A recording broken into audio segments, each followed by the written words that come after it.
There are two things I really hate in life, and they are musical theatre and revisionism, so you can only imagine how excited I was about the prospect of this new Wicked movie. Yes, we finally have a movie adaptation of a musical adaptation of a series of fanfiction books that were inspired by a movie that was an adaptation of a book.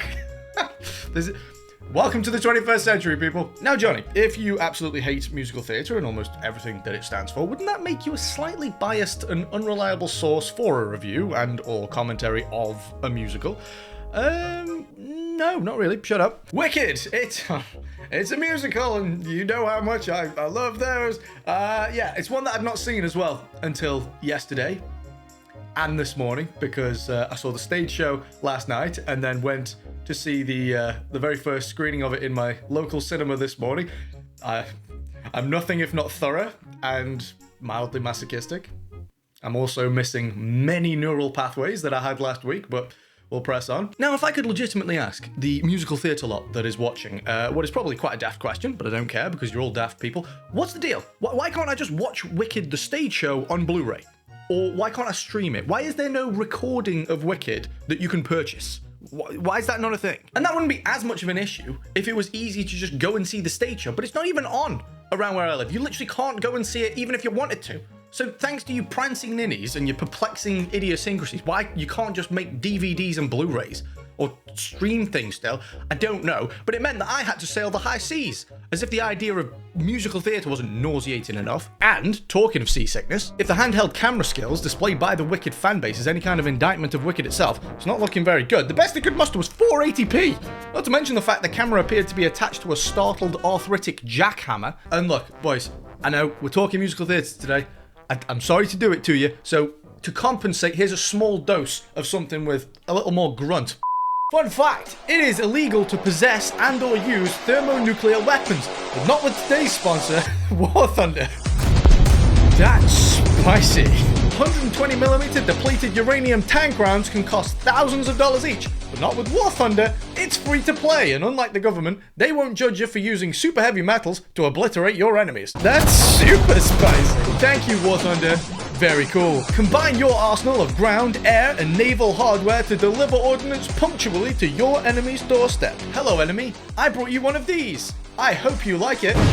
War Thunder now supports ray tracing, so you can play with hyper-realistic lighting effects. It's also been enhanced and optimized for the PS5 Pro platform, and for the first time in the game, the F-117 stealth aircraft is now available. Take part in large-scale multiplayer war zones, customize your vehicles, and utilize advanced military technologies to emerge victorious in battle. Download War Thunder for free on PC, PlayStation, and Xbox by using the link in the description. All new players and those who haven't played War Thunder for half a year or more will receive bonuses that you see on screen. And if you're on the go, or maybe you don't have a PC or console, you can download and play War Thunder Mobile for free on iOS or Android using the links in the description. And a big thank you to War Thunder for sponsoring this video.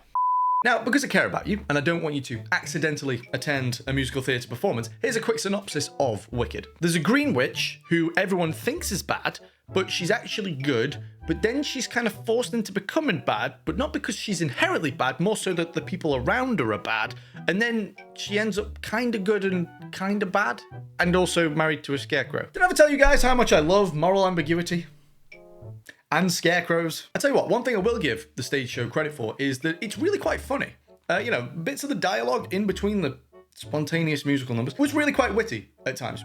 Got a chuckle out of me every now and then. But having watched the stage show now, I realize that Wicked is probably the biggest influence behind Disney's whole misunderstood villain fetish. Do you get it? Because she's called the Wicked Witch, and they called the musical Wicked, but she's actually the good guy. Do you get it, guys? It's so clever. But now we're all caught up onto the new, shiny, modern movie adaptation. Those words send shivers down my spine these days. But before I start with the movie, I'd like to make my opinions of Wicked very plain. Regardless of the production itself, the songs, the cast, etc., I disagree with the intellectual property, if you could call it that, on a spiritual level. The practice that brought Wicked into being, I simply do not like. I believe that everyone has the inalienable right to subvert, rework, rewrite, and revise other people's artistic creations, but I will also maintain the right to develop a distaste for the people that do that kind of thing. Taking someone else's work, revising it, trivializing it, subverting it, positioning yourself above it, and then monetizing it is at the very least dishonest, if not creatively lacking or simply immoral. In principle, Wicked is like someone coming along, buying your grandmother's house with all the possessions still in it, and then converting that into a strip club. It's like, yeah, you know, you're perfectly within your right to do so, and the people that frequented this strip club might have a jolly old time. But the act of doing so, I find perturbing. I think it is to be winced at, and not culturally and creatively celebrated. Look, I don't care how catchy the songs are, let's not repaint the Mona Lisa. Let us create anew instead. And talking of painting, let's not also paint objective villains as misunderstood, or try to humanize them, or to make them relatable. It's awfully bad sport. And granted, although Wicked was an early adopter of this genre back in 2003, unfortunately, now you're releasing the movie in 2024, these days, it's become terribly predictable. It's awfully vogue to say, but what if good was bad and bad was good and everything was upside down? Yeah, unfortunately, it's par for the course these days. I can only imagine it inspires little more than a gentle sigh from your average viewer, rather than the, oh, that was clever, that you probably got back in the day. Side note, the first thing I noticed when I was watching Wicked at the cinema was, obviously, you get the, in the UK, things are slightly different, the way movies are rated, but you get the movie rating and why it's rated that. And obviously it was rated PG because of discrimination. I mean, other than Alpha being green and some people taking some objections to that, that was about it, really. I mean, Shrek was green and people didn't like that very much in the movie. I don't remember that warning popping up before watching Shrek. We are absolute putties these days. Now, although I am a musician, that of course doesn't inherently mean that I like musicals, but from a music standpoint, the sound production was unquestionably excellent. The orchestration was very nice, the mixing was professional, and it was well matched to the characters on screen. You know, sometimes when you get musicals like where the songs are recorded in studios and then the actors then have to pretend that they're singing them live on set, it can look a bit disjointed and a bit janky at times, but it was very well done. You know, I would be inclined to call Wicked kinda based if the person who wrote Wicked also wrote The Wizard of Oz. But the writer of Wicked, the stage show, didn't even write Wicked, the books, who didn't write The Wizard of Oz. So we are multiple stops from the original at this point. If Wicked came from the mind of Frank Baum, I would be more open to the idea of it.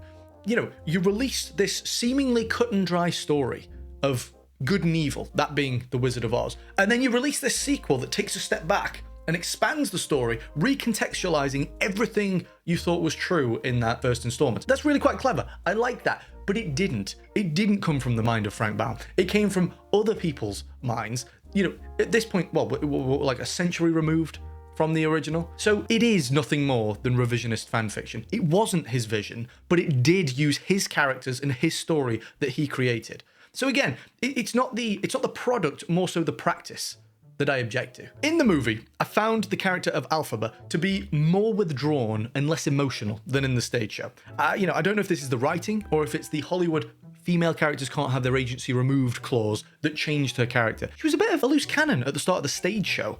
She was profusely apologetic, a little bit chaotic, but in the movie, she's got this girl boss, can't tell me anything kind of attitude right from the go, which kind of dilutes her character development from the original show. And having watched the stage show, I was fascinated to see how the movie would tackle the character of Nessa Rose, aka Alphaba's disabled, wheelchair-bound sister, aka the Wicked Witch of the East. Because the stage show gives her a hilariously misfortunate character arc. Firstly, her mum dies giving birth to her. She is then born permanently paralyzed. Later in life, she then falls in love with a guy who only asked her out in the first place because a girl that he actually fancied told him to. She then later kinda murders that same love interest and then immediately regrets doing so. Then starts going through a bit of a villain arc, is then finally able to walk thanks to the power of magic, and then almost immediately after that has a house dropped on her, instantly killing her. And as wild as that may be, the character development is one of the strongest assets that Wicked the stage show has. You might not like the characters, but the arcs that they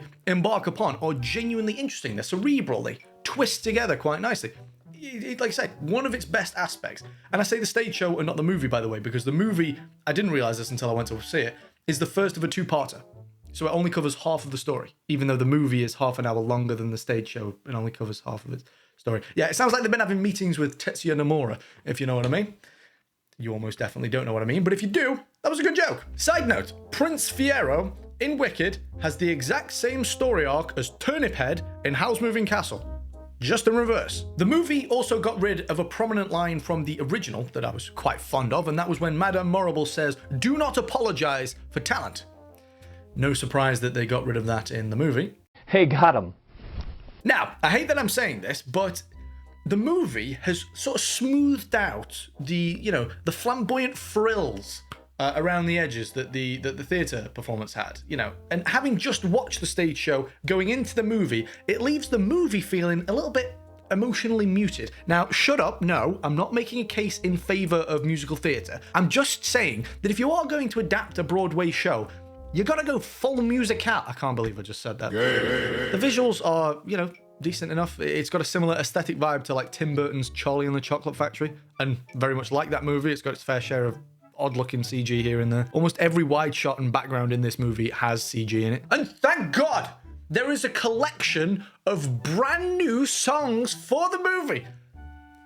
Thank you, Jesus. Because, the one complaint I had about the stage show is that there just wasn't enough spontaneous singing. I am, of course, being facetious, but there was an additional song where the original cast, like Idina Menzel, cameoed in the movie and interacted with their replacements, which I'm sure pleased the fans to see very much. It also gives me an excuse to mention that one time that John Travolta got a name completely wrong at an award ceremony. Please welcome the wickedly talented one and only Adele Dazeem. Adele Dazeem. Adele Dazeem. I also find it wildly upsetting that musical theatre has somehow become the last bastion of girl chases guy left in entertainment. The fruity tap dancers are the only ones left in entertainment portraying guys as like hunky, cool, and desirable. Actually, now I'm saying it out loud, I can completely understand why. Never mind. I thought Ariana Grande filled what I know to be the role of Galinda very well. She was probably the standout of the movie, despite being heavily scrutinized by the rabid theatre troupe. And you know what? This being an adaptation of Broadway, they could have full sent the wokeness. This could have been the most outlandish, insane thing you've ever seen, but it was actually surprisingly tame. Other than the alternate casting for Alphaba and, the odd fruity extra sprinkled in here and there. Like I say, it was surprisingly tame. I came to see a circus and got but a single clown. If you would allow me a moment of introspection, part of me, if I'm honest, is jealous how decent of a remake this would appear to be. Why is it that the musical theatre lot can get mostly accurate, mostly competent remakes with caring nods to the original, meanwhile we gamers are sitting here having to watch everything we've ever loved slowly, one by one, get burnt to the ground by ridiculous, multinational, multi-conglomerate, multi-billion-dollar corporations that absolutely hate us? So yeah, I guess envy plays, admittedly, a small role in my distaste for this whole shenanigan. So, to the musical theatre lot, congratulations, I guess. You got yourselves what would appear to be a decent remake. You got something to look forward to. Hopefully I can say the same for my side of the aisle at some point. But, yes, I will try and be as courteous as possible. Well done. Wicked is obviously not for everyone, and it is certainly not for me. I didn't particularly care for the stage show or the movie. I can completely understand why women and a certain type of gentleman like it. 100%. I can completely get why people like it. But I don't. It inverts almost every aspect of The Wizard of Oz. Not just its ideals, its morals, its themes. It is plagiarist graffiti. What was a story with moral clarity is now a muddy puddle. Those who you thought were good are actually bad, or feeble at the very least. Those who you thought were bad are actually sympathetic and misunderstood. Dorothy, who was the main character, is now almost completely inconsequential. And before you say, oh, but it's a prequel, no, it overlaps with the events of The Wizard of Oz, and she doesn't even appear on screen. What was once admittedly quite a simple but magical, uplifting, moral tale is now riddled with bleak, real-world issues and sociopolitics. What was one of the defining good triumphing over evil endings in Wicked is revealed to be a lie in a final act of subversion. It looked at The Wizard of Oz, it said, yeah, you know what, I'm going to take all your characters, all your ideas, your setting, your theme, things, the framework that everyone's very familiar with, I'm going to sit that over here, and then I'm just going to tip everything upside down in an act of, juvenile defiance. Everything's opposite now because I'm edgy like that. To me, Wicked is that one insufferable contrarian you get on every online forum ever made. So my final advice to you is, reject revisionism, Reject musical theatre and your life will become much more fulfilling. I appreciate you for sticking with me through this video. Again, sorry to do it to you boys. I shan't do it again. But here we are. Yeah.